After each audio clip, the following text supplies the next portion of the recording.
You know, last week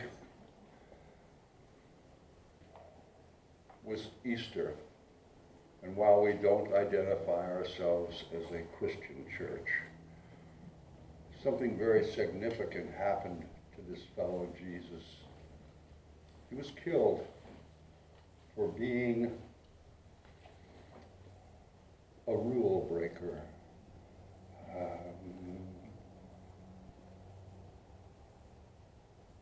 That was not uncommon in the day. It's not uncommon today.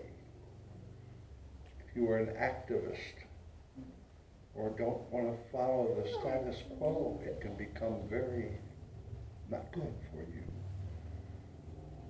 How many times have we heard that saying,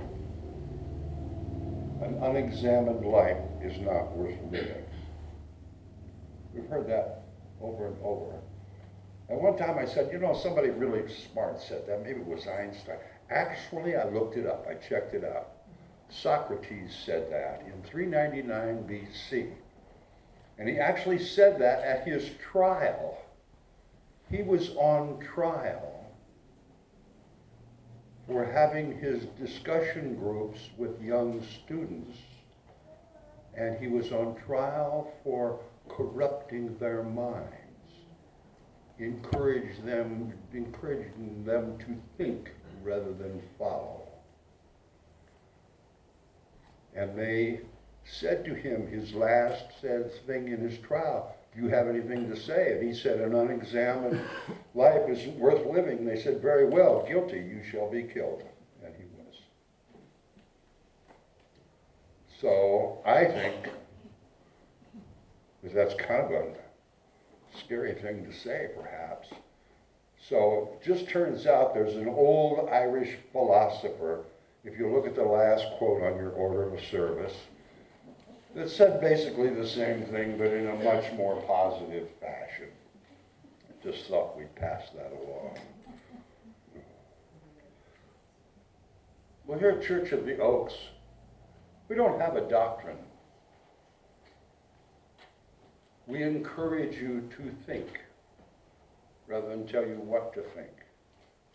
We encourage you to examine your beliefs rather than telling you what to believe. And in our society, so many governments and religions and organizations try to convince you they're right. And you should think this way, you should believe this way, and you should do this. Why is it, do you think, that people are so willing to follow these instructions? Any idea? I think it's because of our reluctance to mature, our reluctance to make decisions, our reluctance to think. I might make the wrong choice.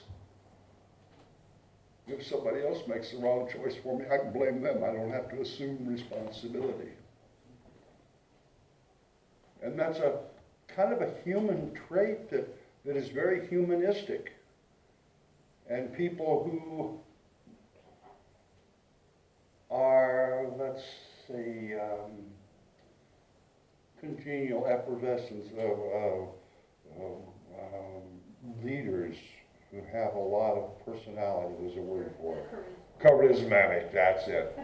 They seem to be able to talk people into doing anything, saying anything, believing anything, thinking anything. Sometimes that works out all right. Sometimes it doesn't. I think of one charismatic leader in Germany in 1934, 36, 38. Didn't work out so well. Folks of Jonestown had a leader. That didn't work out so well either. But we've been fortunate enough to have some leaders in this country that have done a pretty good job. FDR, Martin Luther King, Kennedy boys. But I think there's something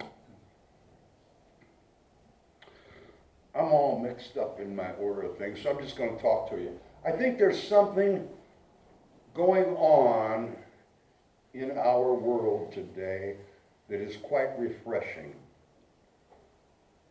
When you have a leader, there again, you are doing what you're told, believing what they tell you to think, thinking what they tell you to think. You may kind of agree, but you're so apt to follow this charismatic, loudmouth leader. But today we see, especially young people, we see women, we see other groups of people who are thinking and standing up for what they think. And that collective consciousness, that we consciousness, that is the leading force. That is the leading energy. And I think that's so very different. I'll try to get back on track here so the rest of it makes sense. But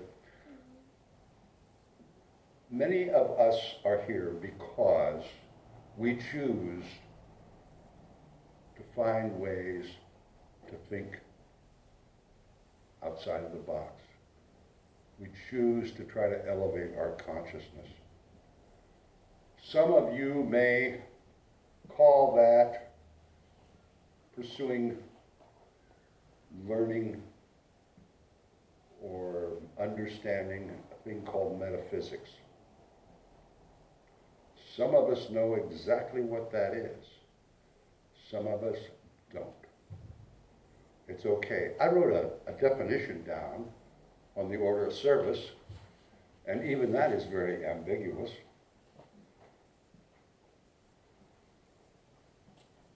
But I came across the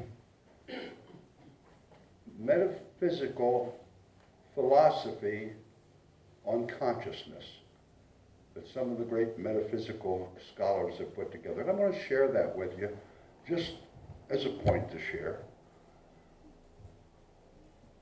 The metaphysical philosophy of consciousness is based on the following hypothesis. There is but one great mind in the universe. Our individual minds are inseparable from this one great mind. And the individual mind is an expression of the one great mind.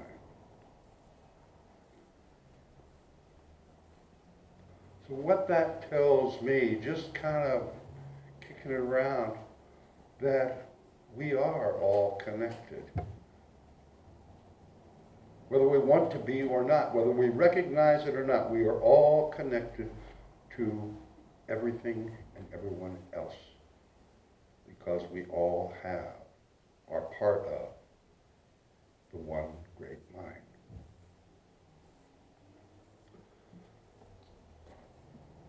There is a gentleman, I put one of his quotes down on the order of the service in the middle this morning, Dr. Carl Jung, that's J-U-N-G. Some of you are very familiar with Dr. Jung. Some of you may never have heard of him. If you haven't, you may be interested to Google him and check out. Brilliant man. And he said that the Eastern philosophies are the basis of what we call metaphysics or mysticism. And it's been around for thousands of years. And he said, based on those thoughts, that reality, that us forward-thinking Westerners are only about 2,000 years behind the Eastern traditions and philosophies and metaphysics.